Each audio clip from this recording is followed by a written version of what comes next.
നമസ്കാരം, ഡ്രൈവ് ഓട്ടോയുടെ ഏറ്റവും പുതിയ എപ്പിസോഡിലേക്ക് സ്വാഗതം. അപ്പോൾ ഡിസ്ക് ബ്രേക്ക് വരുന്ന ബൈക്കുകളിലെ ഡിസ്ക് പാഡ് എങ്ങനെ ഇളക്കി ക്ലീൻ ചെയ്യാമെന്നാണ് നമ്മൾ നോക്കാൻ പോകുന്നത്. ഓൾമോസ്റ്റ് ഇപ്പോൾ എല്ലാ കമ്പനികളും സേഫ്റ്റിയുടെ കാര്യത്തെ കുറിച്ച് മുന്നോട്ട് വരുത്താൻ വേണ്ടിയിട്ട് വണ്ടികളിൽ ഡിസ്ക് ബ്രേക്കാണ് കൊടുത്തിരിക്കുന്നത്. അപ്പോൾ ഈ ഒരു വണ്ടിയൊക്കെ വരുമ്പോൾ ഫ്രണ്ടിലും ബാക്കിലും ഡിസ്ക് പാഡ് വരുന്നുണ്ട്. അപ്പോൾ അത് ക്ലീൻ ചെയ്യുന്നത് എങ്ങനെയാണെന്നാണ് ഈ വീഡിയോയിൽ കാണിക്കാൻ പോകുന്നത്. ഡിസ്ക് പാഡ് എന്തിനാണ് ക്ലീൻ ചെയ്യുന്നതെന്ന് വെച്ചാൽ, നമ്മുടെ വണ്ടിയിൽ ബ്രേക്ക് ചെയ്യാനകത്തൊരു വലിയ വാഹനങ്ങളൊക്കെ കേൾക്കുമ്പോൾ ഒരു സൗണ്ട് കേൾക്കുകയോ അതുപോലെ തന്നെ ബ്രേക്കിംഗ് എഫിഷ്യൻസി കുറയുന്നതായിട്ട് നിങ്ങൾക്ക് ഫീൽ ചെയ്യുകയാണെങ്കിൽ അതിന് കാരണം വേറൊന്നുമല്ല, ഇതിനകത്ത് പൊടിപടലങ്ങൾ കയറുന്നത് കൊണ്ടാണ്. അപ്പോൾ നമുക്ക് കൂടുതൽ വളച്ചു കെട്ടലൊന്നും ഇല്ലാതെ വീഡിയോയിലേക്ക് കടക്കാം. അപ്പോൾ ആദ്യം നമ്മൾ പിറകു വശത്തുള്ള ഡിസ്ക് പാഡാണ് ഇളക്കാൻ പോകുന്നത്. അതിനായിട്ട് നമുക്ക് ആവശ്യം വരുന്നത് വെറും ഒരു പ്ലെയർ മാത്രമാണ്. ശ്രദ്ധിച്ച് നോക്കുക. നമുക്ക് ഈ കാണുന്ന 2 ക്വാർട്ടർ പിന്നുകളാണ് ഇളക്കാനുള്ളത്. അതെങ്ങനെയാന്ന് നോക്കാം. പ്ലെയർ ഉപയോഗിച്ച് പയ്യെ ഇതുപോലെ ഇളക്കുക. അതുപോലെ തന്നെ ഇപ്പുറത്തെ സൈഡിലും ഇതുപോലൊരു ക്വാർട്ടർ പിന്നുണ്ട്, അതും പയ്യെ ഒന്ന് ഇളക്കിയെടുക്കുക. അതിനുശേഷം നിങ്ങൾ ശ്രദ്ധിക്കാനുള്ള കാര്യം, ഈ കാണുന്ന 2 എണ്ണമാണ് ഇതിന്റെ ഡിസ്ക് പാഡുകൾ. അപ്പോൾ നമ്മളിത് ഇളക്കുമ്പോൾ പ്രധാനമായിട്ട് ശ്രദ്ധിക്കാനുള്ളത് ഈ കുറ്റി ഉണ്ടോ, ഈ കുറ്റി നമുക്ക് ഇങ്ങോട്ട് പുള്ളി ചെയ്യുമ്പോൾ എടുക്കാൻ പറ്റും.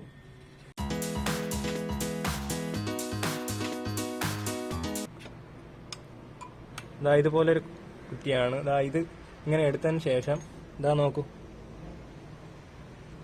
ഇതിനെ കൈ ഉള്ളിലേക്ക് വെച്ച് ഇതുപോലെ ഇളക്കിയെടുക്കാം. ഇതുപോലെ താഴേക്ക് വലിച്ചെടുക്കാവുന്നതാണ്. ഈ കാണുന്നതാണ് നമ്മുടെ ഡിസ്ക് പാഡ്. ഇതിപ്പോൾ അത്യാവശ്യം നല്ല ക്ലീൻ ആയിട്ടിരിക്കുന്ന ഒരു ഡിസ്ക് പാഡാണ്, മറ്റു പ്രശ്നങ്ങളൊന്നും ഇല്ല. അപ്പോൾ നമ്മുടെ ബൈക്കിന് ഇപ്പോൾ നോക്കാം, നമുക്ക് ഡിസ്ക് പാഡ് ഇല്ലാതെ ഇരിക്കുകയാണ്. നിങ്ങൾ ഏറ്റവും കൂടുതൽ ശ്രദ്ധിക്കാനുള്ള ഒരു കാര്യമാണ്, ഒരിക്കലും മറന്നു പോകരുത്. ഈ ഒരു പ്രൊസീജിയർ ചെയ്യാൻ നേരത്ത് ചെയ്തതിന് ശേഷം, ഡിസ്ക് പാഡ് ഇളക്കിയതിന് ശേഷം ഒരു കാരണവശാലും നമ്മൾ ബാക്ക് ബ്രേക്ക് അപ്ലൈ ചെയ്യരുത്.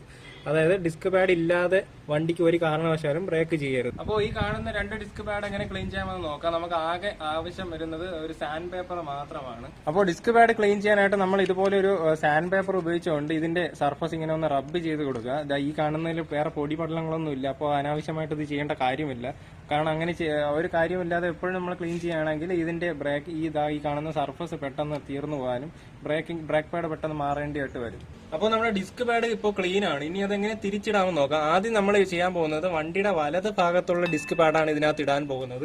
ഇതെങ്ങനെ ഇടാമെന്ന് നോക്കാം. നമ്മൾ ഇളക്കിയതുപോലെ തന്നെ പയ്യെ ഇതുപോലെ ഇങ്ങനെ ഇടുക. ഇട്ടതിന് ശേഷം കണ്ടോ, ഈ കാണുന്ന ലോക്ക് കണ്ടോ, ഈ ലോക്കിന് ഉള്ളിൽ ഈ ഡിസ്ക് പാഡ് കയറിയിരിക്കുന്നെന്ന് നമ്മൾ ഉറപ്പുവരുത്തുക. അതിനുശേഷം നമ്മൾ നേരത്തെ എടുത്ത ആ ഒരു ഇരുമ്പ് റോഡുണ്ടല്ലോ, ഈ ഒരു കമ്പി, അത് ഇതിനകത്തൂടെ പയ്യെ ഇടുക. ഇടുമ്പോൾ മുഴുവനായിട്ട് അകത്തേക്ക് ഇടരുത്, ഈ ഒരു ഡിസ്ക് പാഡ് മാത്രം ഇരിക്കുന്ന രീതിയിൽ ഇടുക. അതുപോലെ തന്നെയാണ് ഇപ്പുറത്തെ വശത്തും. അപ്പോൾ ഇനി ഇടതുവശത്തുള്ള ഡിസ്ക് പാഡ് എങ്ങനെയാന്ന് നോക്കാം. ഇതുപോലെ തന്നെ നമ്മൾ വലതുവശത്ത് ഇട്ടതുപോലെ തന്നെ ഇട്ടതിന് ശേഷം അപ്പുറത്തെ മറുവശത്തുള്ള ഈ സൈഡിലുള്ള ലോക്ക് കറക്റ്റ് വീണിട്ടുള്ളതെന്ന് നോക്കുക. ഇതുപോലെ തന്നെ ഡിസ്ക് പാഡ് ഈ ലോക്കിനുള്ളിലേക്ക് വീഴ്ത്തുക. കണ്ടോ, ഇപ്പൊ കറക്റ്റ് ലോക്കിനകത്താണ്. അതിനുശേഷം നമ്മൾ നേരത്തെ ഇട്ടിട്ടുള്ള ആ സ്റ്റീൽ റോഡ് ഇതിനകത്തൂടെ ഇങ്ങനെ കയറ്റി പുറത്ത് എടുക്കുക. നമ്മൾ നേരത്തെ ഇളക്കിയ പോലെ തന്നെ ആ ക്വാർട്ടർ പിന്നിനെ തിരിച്ചിടുകയാണ്. ജസ്റ്റ് സിമ്പിളാണ്. ഈ ഇരുമ്പ് റോഡിനകത്ത് തന്നെ ഒരു ഹോളുണ്ട്, അതുപോലെ തന്നെ ഈ വശത്തും ഒരു ഹോളുണ്ട്. ഇതിനപ്പുറത്തല്ല, ഇതിനകത്ത്.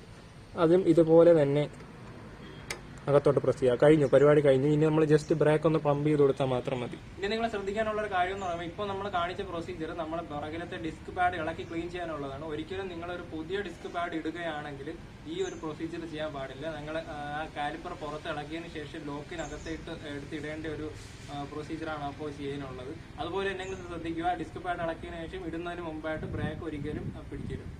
ബൈക്കിന്റെ മുൻവശത്തുള്ള ഡിസ്ക് പാഡാണ് ഇനി നമ്മൾ ഊരി ക്ലീൻ ചെയ്യാൻ പോകുന്നത്. നമ്മൾ നേരത്തെ ചെയ്ത പോലെ പുറകുവശത്ത് ചെയ്യുന്ന അതേപോലെ ഒരു പ്രൊസീജിയർ അല്ല ഇത്, തികച്ചും വ്യത്യസ്തമായിട്ടുള്ള സംഭവമാണ്. അതായത് നമ്മൾ ഈ കാലിപ്പർ ഒന്ന് പുറത്ത് ഇളക്കി എടുക്കേണ്ടി വരും. അതിനായിട്ട് നമ്മൾ ഒരു 12ന്റെ ടീ ആയിരിക്കും ഏറ്റവും ബെറ്റർ ആയിട്ടുള്ളത്. ടീ അല്ലെങ്കിൽ സ്പാനർ ഉപയോഗിച്ച് നമുക്ക് ഈ നട്ടിനെ രണ്ടിനെ ലൂസ് ചെയ്തെടുക്കാം.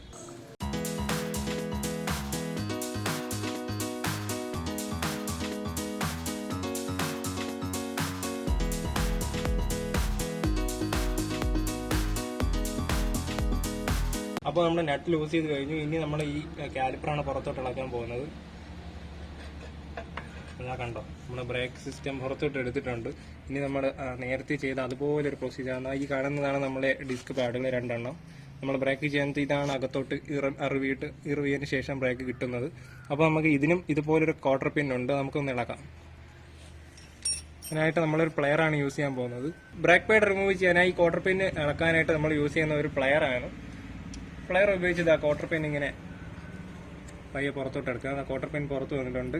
ഇതിന് ശേഷം നമ്മൾ നേരത്തെ പറഞ്ഞ പോലെ തന്നെയാണ് ഈ ഒരു സ്റ്റീൽ ഇരുമ്പ് റോഡാണ് നമ്മൾ പുറത്തോട്ട് കൊണ്ടുവരാനായിട്ട് ഉദ്ദേശിക്കുന്നത്. അപ്പോൾ അതിനായിട്ട് നമുക്ക് എന്തെങ്കിലും ഒരു ടൂൾ വെച്ച് പ്രസ് ചെയ്ത് ഇതിന് പുറത്തോട്ട് കൊണ്ടുവരേണ്ടി വരും. അപ്പോൾ നമ്മൾ ഈ റോഡ് വീണ്ടും അതിപ്പോൾ നേരത്തെ ചെയ്ത പോലെ ഇളക്കിയെടുക്കുകയാണ്.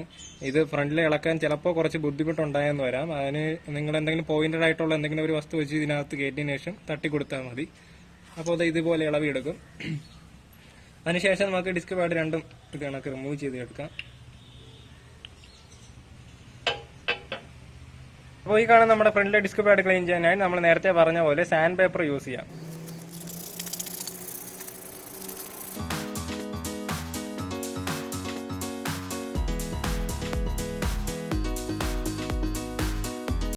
അപ്പോൾ നമ്മുടെ ഡിസ്ക് പാഡ് ഇപ്പോൾ ക്ലീൻ ആണ്. നമ്മൾ സാൻഡ് പേപ്പർ ഇട്ട് പിടിച്ചതിന് ശേഷം നല്ലൊരു ഉണങ്ങിയ ഒരു തുണി എങ്ങാനും വെച്ചിട്ട് ഒന്ന് തുടയ്ക്കുന്നത് നന്നായിരിക്കും. അതിനുശേഷം നമുക്കിപ്പോൾ നേരത്തെ പോലെ ഡിസ്ക് പാഡ് തിരിച്ചിടാം. ഇതാ നമ്മൾ നേരത്തെ പുറകിലിട്ടതുപോലെ തന്നെ ഇവിടെയും ഒരു ലോക്ക് കാണാം. നമുക്ക് ആ ലോക്കിനുള്ളിലേക്ക് ഡിസ്ക് പാഡ് കയറ്റിയിടുക. മറുവശത്തുള്ളതും ഇതുപോലെ തന്നെ നമ്മൾ ചെയ്യുക. ഇതിനുശേഷം നമ്മൾ നേരത്തെ ഉപയോഗിച്ച ആ സ്റ്റീൽ റോഡ് ഒന്ന് തിരിച്ചിതിനകത്തോട്ടിടാം.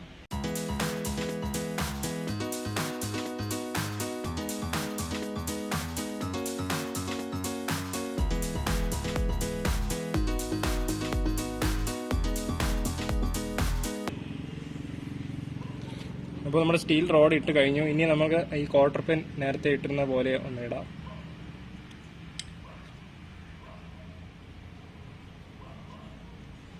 ഇതുപോലെ ക്വാർട്ടർ പിൻ ഇട്ട് കഴിഞ്ഞു. ഇനി നമ്മൾ നേരത്തെ ഊരിയെടുത്ത പോലെ തന്നെയാണ് ഇതിൻ്റെ തിരിച്ചുള്ള ഫിറ്റിങ്ങും. ഡിസ്ക് പാഡ് തമ്മിലുള്ള അകലം ഒന്ന് കൂട്ടിക്കൊടുക്കുക.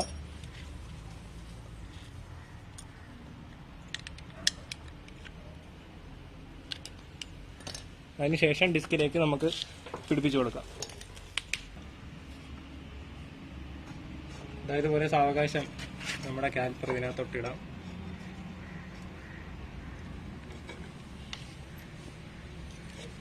മുൻപ് നമ്മൾ അയച്ചെടുത്ത ബോൾട്ടുകൾ ഇതിൻ്റെ ഉള്ളിലേക്ക് നമുക്ക് കയറ്റിയിടാം.